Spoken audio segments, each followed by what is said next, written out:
The morning light slid through the blinds of the small room where I now sleep. It was not the sunlight I remembered from my house in Portland, the old Victorian home where Eloise and I had raised Tristan.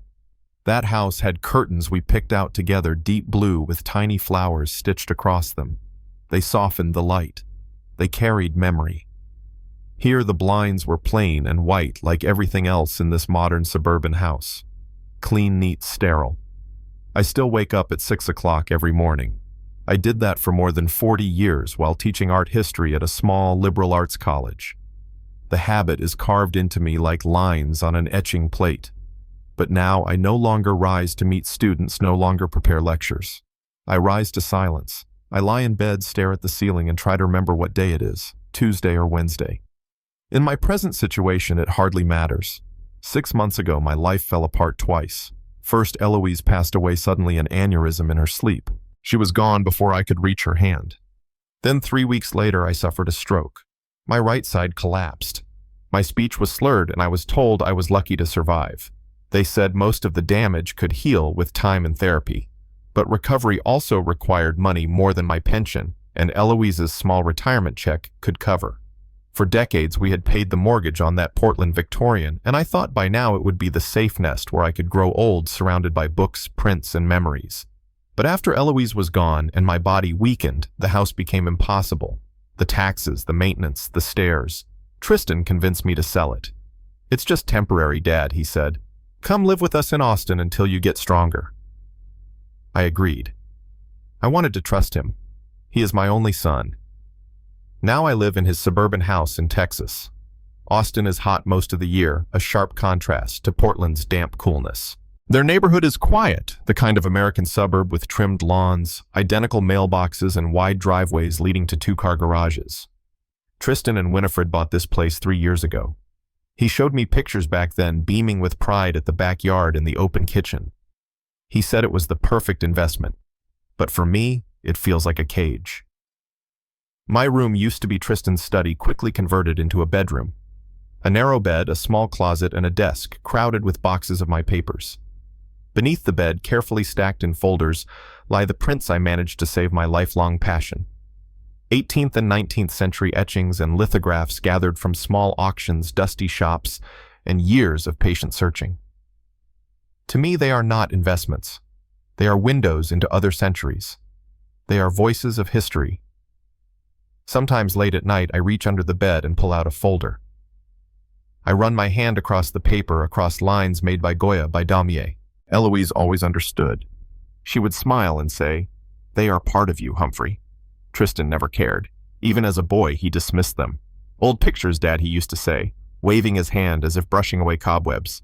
He was interested in numbers and stocks and deals, not in images from the past.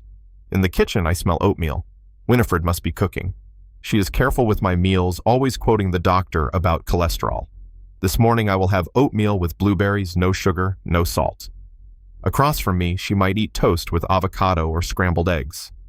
Later tonight, she will enjoy steak and potatoes while I chew through a bland salad with grilled chicken breast. It is her way of reminding me, I am the guest. I am the burden. I cannot pretend the welcome here is warm. Winifred never calls me Dad or even Mr. Ebbing. Always Humphrey. Her voice is polite but cool, the way a realtor might speak to a client she does not expect to land. Tristan is gone most of the time. He leaves before sunrise, driving his black sedan downtown to his wealth management office. He returns late, exhausted eyes on his phone, even at the dinner table. When he does speak to me, it is brief, controlled. It's under control, Dad. That is his answer to everything. So my days are long and quiet. Sometimes I sit outside in the small backyard. The sun is harsh, but there is a wicker chair where I can read. I try to continue the book I once began on the evolution of aquatint in European prints, but most of my notes were left behind in Portland, probably discarded when we packed in a hurry. In the evenings, Winifred watches reality shows in the living room. I do not understand them, nor do I want to. Tristan often comes home too late to join us. We do not sit together as a family, not really. The few times we do, usually Saturday breakfast, the air feels heavy. Winifred chats about neighbors, social gossip, real estate prices. Tristan nods without listening. I spread margarine on dry toast and wonder how life once filled with lectures, museums, and Eloise's laughter narrowed down to this silent corner in someone else's house. Still, I tell myself each morning when the light cuts through those white blinds, this is only temporary. Tristan promised. But in my chest there is a weight, the uneasy voice whispering that nothing about this feels temporary. This does not feel like home. It feels like the beginning of a battle I never wanted to fight. It did not take long before I noticed small things going missing. At first, I told myself it was my memory. After all, I had suffered a stroke. Perhaps I was being absent-minded, but soon the pattern was too sharp to ignore. One morning, I reached for the pen Eloise had given me years ago, a gift from a student who admired my lectures. It was gone. I looked through drawers under papers in my jacket pocket. Nothing. A week later, the book I had been reading vanished from my nightstand. Then my phone, which I was certain I had left charging in the hallway, appeared later in my room, as if it had grown legs. When I asked Winifred, she only shrugged. "Maybe you misplaced it, Humphrey." She always said my name with that tone clipped distant. Not father, not dad, not even sir, just Humphrey. As if I were no more than a stranger renting the spare room. I began to sense she wanted me uncertain of myself, doubting my memory, doubting my mind. Tristan was no help. I tried to mention these things once over Saturday breakfast. He sat at the head of the table scrolling on his tablet while nibbling dry toast. I said quietly, "Tristan, I think some of my belongings have been moved." He did not even look up. "You probably misplaced them, Dad. It happens." Then he turned to Winifred, asking about housing prices in the neighborhood. I felt invisible.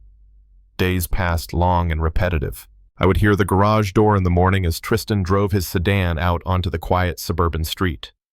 By the time I came to the kitchen with my cane, Winifred would already be there preparing her green smoothie or black coffee. She never seemed surprised to see me, yet she acted as though I had interrupted her day. Neighbors never stopped by. I did not hear laughter of children. No one knocking on the door with pies or friendly hellos. The houses looked perfect on the outside lawns, trimmed flags waving on the 4th of July, but they were closed tight. It was as if we lived inside a fortress. One Tuesday after breakfast, I dialed Armistad, my old colleague and closest friend. He was the only one who still called me regularly. His voice came bright over the line, the same tone he used 60 years ago when we were students together. "Humphrey, you sound tired. Are you doing all right down there in Texas?"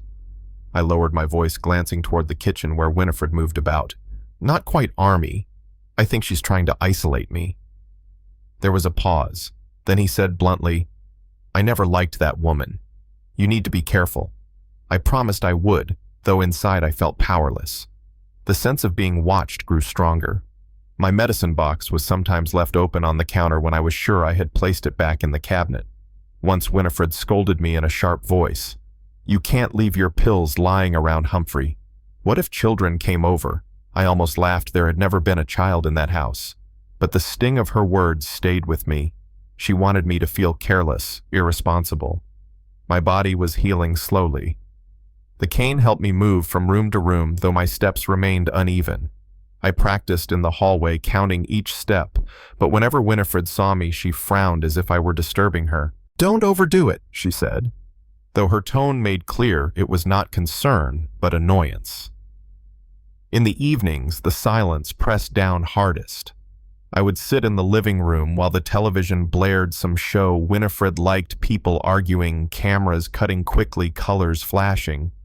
Tristan usually arrived late, dropping his keys on the counter, giving us a tired nod before heading upstairs. I longed for a real conversation with my son, but he was always busy, always somewhere else in his mind. The more isolated I felt, the more I turned to the prints under my bed. They became my secret companions. Pulling them out at night, I traced the lines of Goya's etching the shadows of Damier's satire.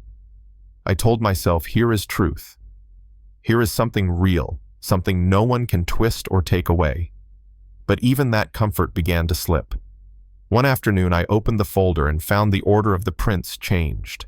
I always kept them in strict sequence, chronological, carefully arranged. Now Reedon lay on top, out of place. My hands trembled as I slid the folder back. Someone had touched them. Someone had been in my room. I thought again of the missing book, the pen, the phone. A picture began to form a shadow moving just out of sight. That night I dreamed of Eloise. She stood in our old Portland kitchen, sunlight falling across her hair. She looked at me with that calm, knowing smile. "Be careful, Humphrey," she said. "Watch closely." When I woke, my cheek was wet with tears. Something was happening in this house, something hidden, and I was beginning to realize that if I did not hold on tightly to my mind, my voice and my dignity, they would take those too. The morning began as so many had before. Oatmeal on the table, blueberries scattered like decoration, and Winifred standing at the counter in her pressed blouse, scrolling her phone as if she were waiting for something more important than me. I had grown used to her clipped tone, her polite but chilly words. Yet that day, something in her gaze made me uneasy, as though she were already planning her next move. After breakfast, she paused at the doorway of my room. "Tristan mentioned your prints again," she said lightly. "They could be worth something, Humphrey. Have you ever thought about selling them?" I felt my body stiffen. "No," I said firmly. "They are not for sale. They are a lifetime's work." She smiled then, but it was not warm. It was the kind of smile a realtor gives when she knows she will push the client until the signature is on the line. The smile behind the knife. Later that week, the house filled with voices I did not recognize. I was in my room sorting papers when Winifred's heels clicked down the hall. She opened the door with her usual air of ownership. "Humphrey, there's someone here to see you. An art appraiser. Tristan and I thought it might be useful." My stomach tightened. When I entered the living room, a man rose from the sofa. He was in his early 40s, neatly trimmed, beard-tailored suit. His eyes, however, were cold and sharp. "Professor Ebbing," he said, extending a hand. "Parrish Selwyn. An honor to meet you again." I blinked, surprised. His name dragged a memory from decades past. I remembered a younger version of that face sitting in my lecture hall, handing in work that turned out to be plagiarized. I remembered the disappointment, the confrontation, the poor grade. "You were my student," I said slowly, shaking his hand. His palm was cold and dry. "Yes," he smiled smoothly, though his eyes glittered with resentment. "Not everyone lived up to your high standards." Winifred looked startled. "You two know each other?" "He was in my class," I answered, "but he was not particularly distinguished." Selwyn chuckled politely, but the air between us bristled. I could see it. His presence was no accident. Winifred had invited him thinking she had found an expert to convince me. She did not realize she had brought into our house a ghost from my past, a ghost I knew could not be trusted. Selwyn spoke at length about the booming market for antique prints. He talked about auctions and Houston buyers from California, investors seeking tangible assets. His words were polished, persuasive, but every sentence reminded me of the shortcuts he had once taken as a student, the eagerness to benefit without effort. I knew better than to trust him. "I appreciate your interest," I said at last, "but my collection is not for sale." Winifred's lips tightened, though she kept her voice sweet. "At least consider it, Humphrey. Think of how much easier life could be. A private apartment, your own nurse, freedom for Tristan." Freedom for Tristan. That was her way of saying freedom for herself. That night I overheard them arguing upstairs. Their voices carried down the hallway, muffled but tense. "This can't go on," Winifred hissed. "He's watching me. He's suspicious." "What do you want me to do?" Tristan's voice was tired. "Put him in a nursing home. His pension, his insurance. It would cover the costs. We've talked about this." My chest tightened. They were making plans behind my back, deciding my fate as though I were a broken chair to be moved into storage. I sat in the dark living room, my cane in hand, listening to the sound of my son's silence.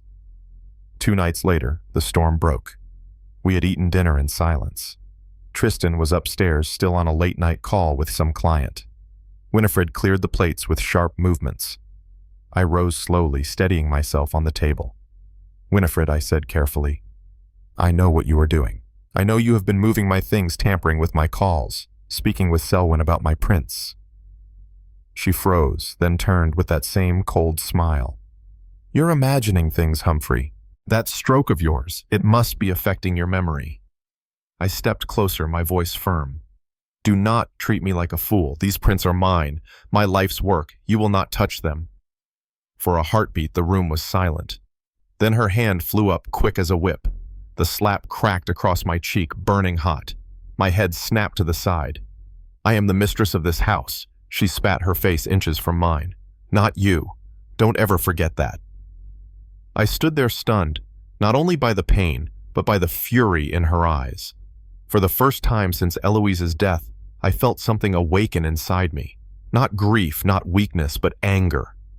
From the staircase came a gasp. Tristan had been standing there watching. His face was pale, his eyes wide.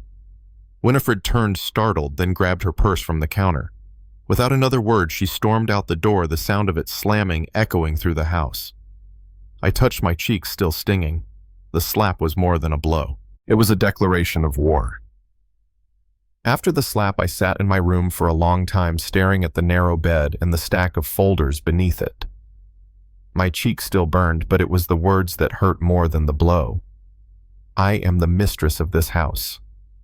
In that moment, I understood.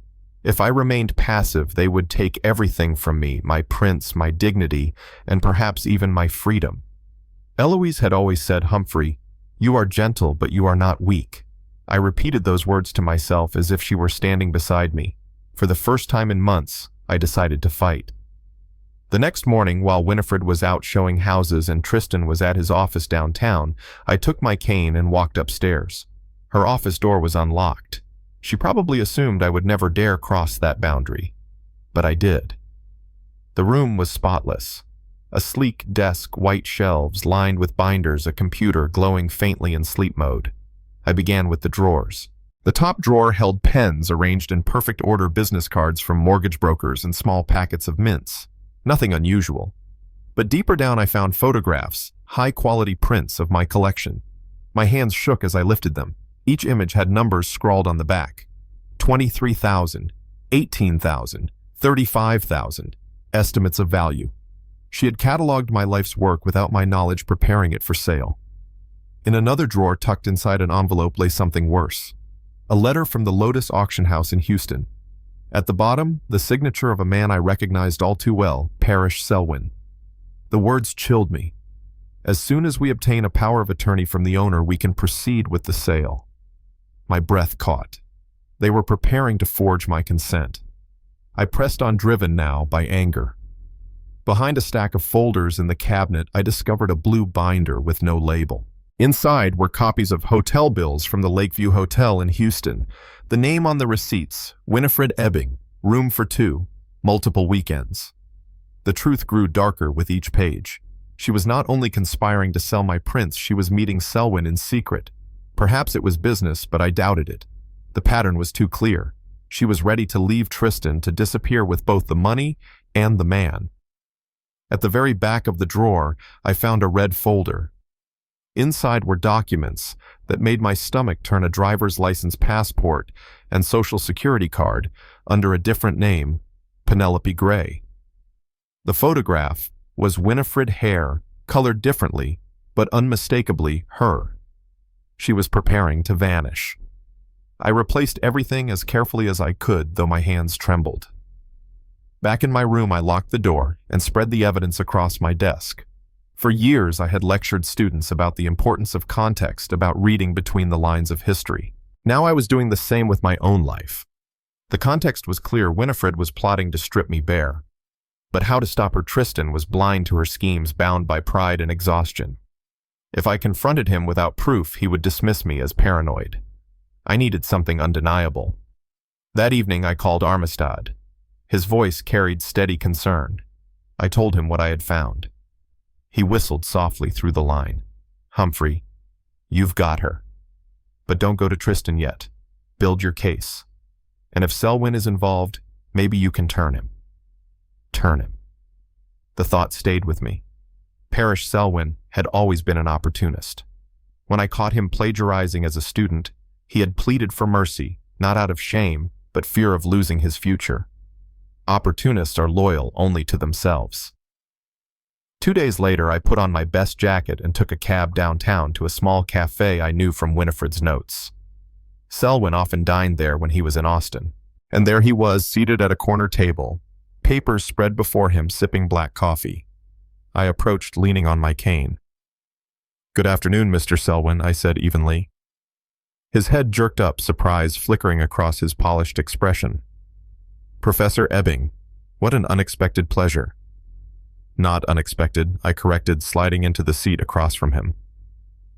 From my pocket, I drew one of the photographs I had taken from Winifred's files, him and Winifred together at the hotel restaurant, their hands suspiciously close. I laid it on the table. He glanced at it, then at me.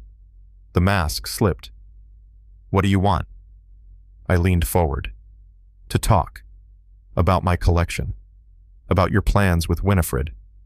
And about how quickly a man's reputation can vanish if the police receive a folder full of forged documents." His jaw tightened, but he did not deny it. "I have proof," I continued calmly. "Letters, photographs, receipts. Enough to ruin you and close your shiny new auction house before it even gets off the ground." He stared at me for a long moment, fingers tapping the edge of his cup. Then he asked quietly, "What are you proposing?" "A deal," I said. "You tell Tristan the truth. You hand over every letter, every email, every receipt you have from Winifred. In return, I do not take this to the police. And more than that, I give you something legitimate. Exclusive rights to appraise and sell my collection in the future when I decide to sell it. Legal, above board, profitable. You trade a scam for real business." His eyes narrowed, calculating. I knew the look. He was weighing risk against reward. Winifred's plan was reckless. Mine offered stability. Finally, he nodded. "I'll need time. But yes, I can agree to that." I rose slowly, gripping my cane. "Good. Tomorrow evening, you bring the documents. We lay everything on the table. No more games." As I walked out into the hot Austin night, the cicadas buzzing in the trees, I felt something I had not felt in months. Not despair, not weakness, but purpose. The battle had begun, and this time I was not going to surrender. The day of reckoning arrived heavy with clouds. The Texas sky sagged low and gray, as though even the heavens understood what was about to unfold. I spent the morning rehearsing in my mind the order of evidence, each document, each photograph, like an attorney preparing for trial.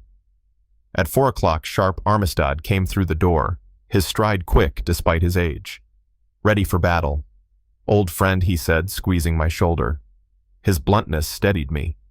Minutes later, Bryce Harlow arrived, sharp suit, briefcase in hand, the confident air of a man used to sorting through family wreckage.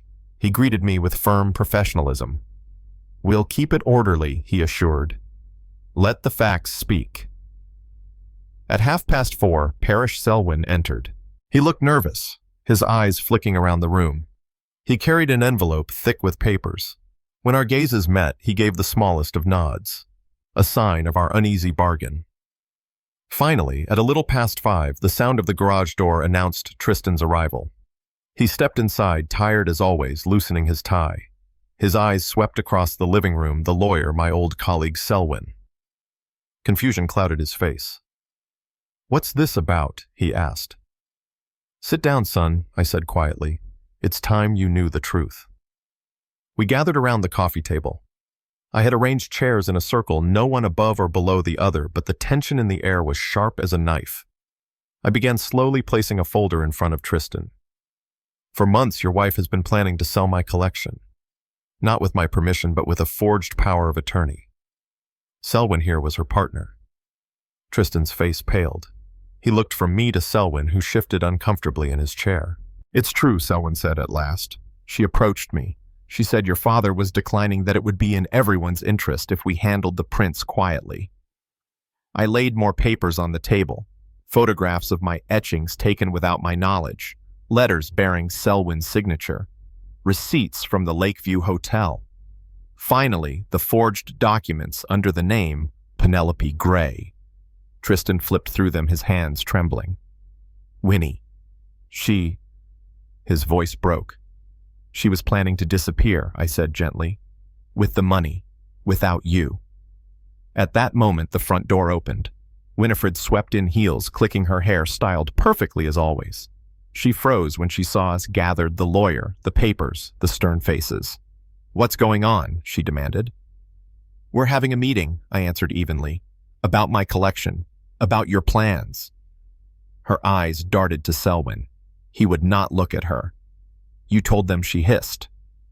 "I told the truth," he replied, voice low. She turned back to Tristan, her expression shifting in an instant from fury to pleading.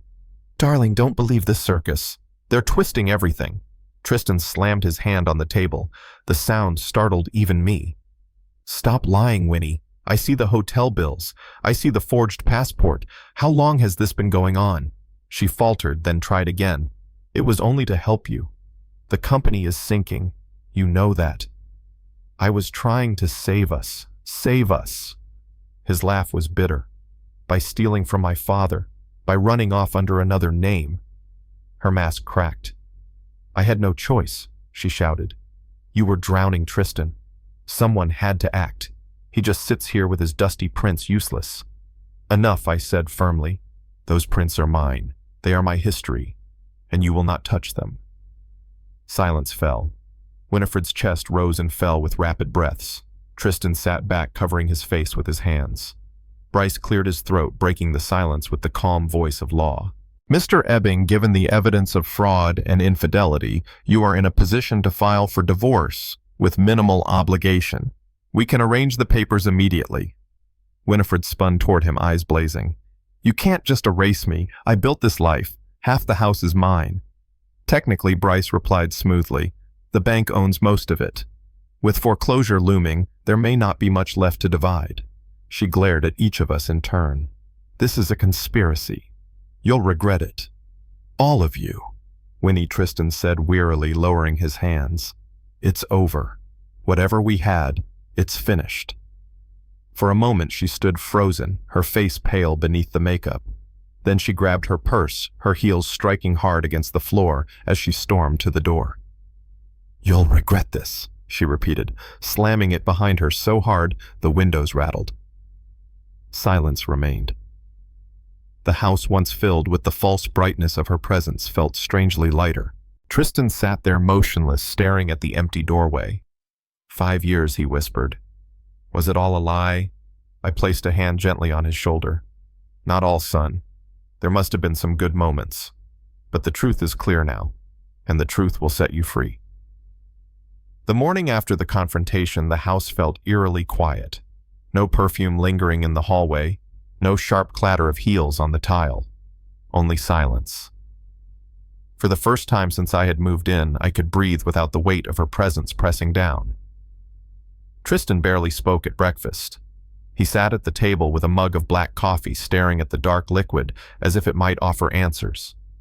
"She'll come for her things," he murmured. "Then she'll be gone." His voice was flat, the voice of a man who had been hollowed out. And indeed, 2 days later she returned. No apologies, no tears, just cold efficiency as she packed her suits, her files, her jewelry. She signed the divorce papers. Bryce prepared her hand, steady, her face unreadable. Within an hour she was gone, leaving only the faint scent of her perfume and the echo of the slammed door. Selwyn disappeared, just as suddenly. The auction house website went dark. Rumors said he had taken a new post on the West Coast. Opportunists never linger where there is no profit. For Tristan, the collapse came swiftly. His firm announced bankruptcy. Regulators moved in. The proud career he had built crumbled almost overnight. I watched him pack away his briefcase, his cufflinks, his tailored suits, as if shedding a skin.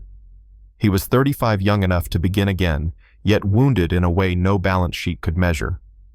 We sold the house. The mortgage and debts devoured most of the proceeds. Tristan moved into a modest apartment downtown, close to the job he managed to secure with a smaller firm.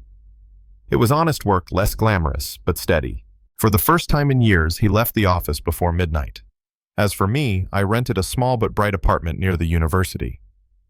The building was plain brick, nothing like the Victorian home Eloise and I once cherished, but it had wide windows overlooking a park where students walked with backpacks slung over their shoulders. The sight reminded me of my younger days, and of her. I unpacked my prints one by one, hanging them carefully on the walls. Goya, Daumier, Redon. They looked different here, not relics hidden beneath a bed, but proud companions watching over this new chapter of my life.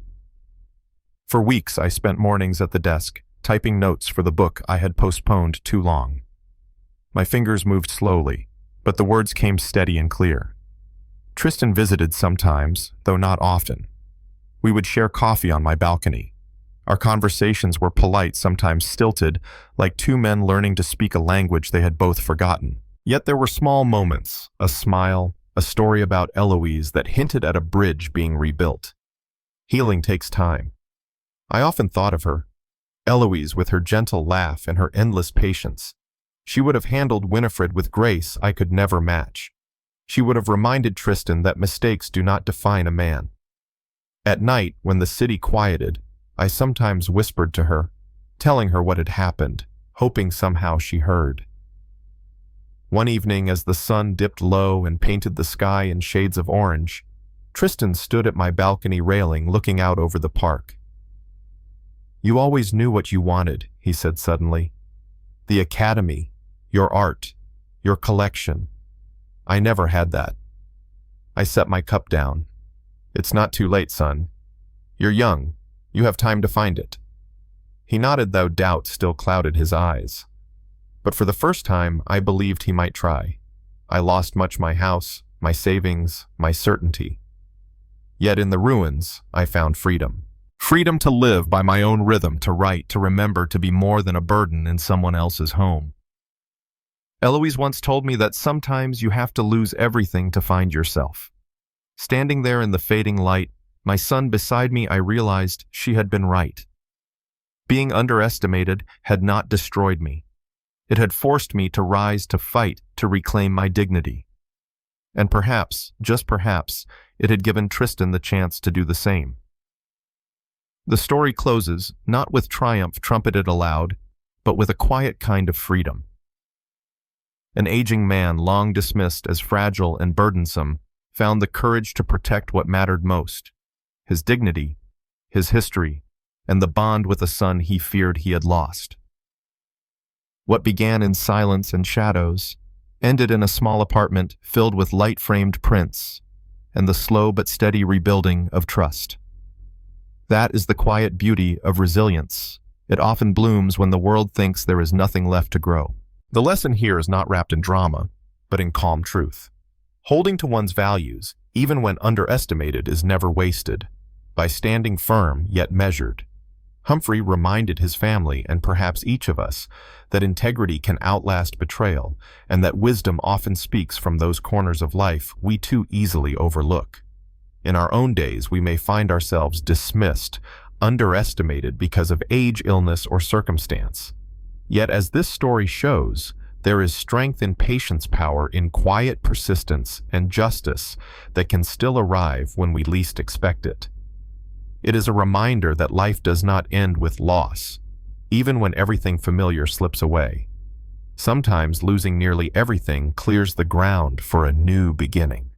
Just as a lamp in a window can guide travelers through the darkest night, a single act of honesty or courage can steady us through storms we never thought we would survive. The dignity of holding fast to truth is its own shelter, and the grace of continuing forward is its own victory.